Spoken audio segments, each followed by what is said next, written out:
வணக்கம். இந்த வீடியோவில் மகளிர் உரிமைத் தொகை ரூபாய் 2500 புதிய விண்ணப்பம் செய்வது எப்படி, யாருக்கு கிடைக்காது என்பது சார்ந்து பார்க்கலாம். தமிழகத்தில் மகளிர் உரிமைத் தொகை திட்டம் தற்போது பெண்களிடம் மிகப்பெரிய எதிர்பார்ப்பை உருவாக்கியுள்ளது. திமுக ஆட்சி காலத்தில் அறிமுகம் செய்யப்பட்ட இந்த திட்டம் குடும்பத்தின் பொருளாதார சுமையினை குறைக்கும் நோக்கத்தில் பெண்களுக்கு மாதந்தோறும் உதவித்தொகை வழங்கும் வகையில் செயல்படுத்தப்பட்டது. இத்திட்டத்தின் மூலம் தற்போது சுமார் 1.15 கோடி பெண்கள் பயனாளியாக இருக்கிறார்கள்.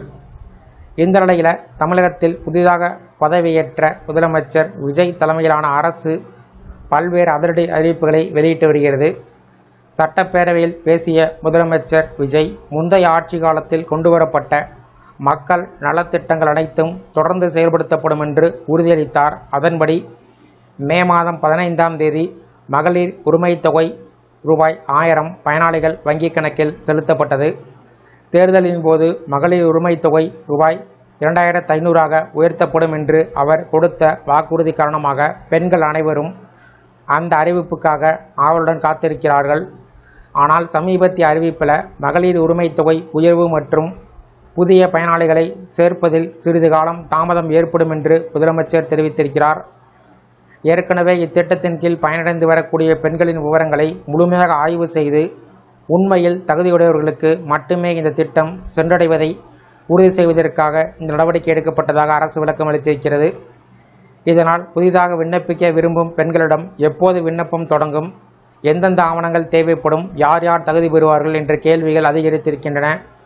கடந்த காலத்தில் நடைபெற்றது போல புதிய விண்ணப்பங்களுக்காக அரசு சிறப்பு முகாம்கள் நடத்த வாய்ப்பு இருப்பதாக எதிர்பார்க்கப்பட்டு வருகிறது.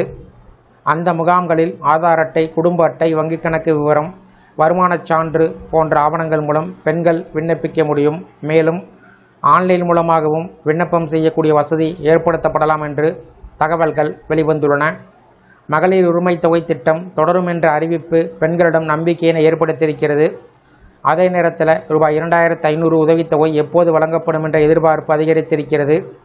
அரசனுடைய ஆய்வுப் பணிகள் முடிந்த பின்பு புதிய பயனாளிகளுக்கான விண்ணப்ப நடைமுறைகள் மற்றும் தொகை உயர்வு அது குறித்த அதிகாரப்பூர்வ அறிவிப்பு வெளியாகும் என்று மக்கள் எதிர்பார்க்கிறார்கள்.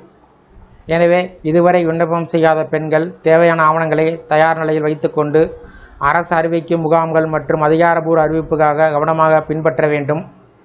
இந்த திட்டம் எதிர்காலத்தில் மேலும் பல பெண்களின் வாழ்க்கையில் பொருளாதார பாதுகாப்பையும் தன்னம்பிக்கையும் உருவாக்கும் என்ற நம்பிக்கையில் மக்களிடம் உருவாகியிருக்கிறது.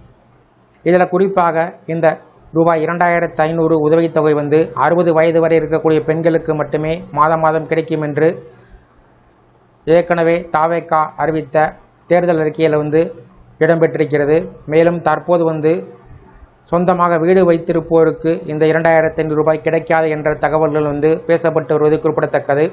இருப்பினும் அரசு அதிகாரப்பூர்வமாக அறிவித்தால் மட்டுமே யாரெல்லாம் பயன்பெற முடியும், யாருக்கு கிடைக்காது என்று தெரிய வரும். இந்த வீடியோ குறித்த உங்களுடைய கருத்துக்களை கமெண்ட் செக்ஷனில் பதிவிடுங்க. இந்த வீடியோ பிடிச்சிருந்தால் வீடியோக்கு லைக் பண்ணுங்கள். இந்த வீடியோவை அனைவருக்கும் ஷேர் பண்ணுங்கள். நன்றி.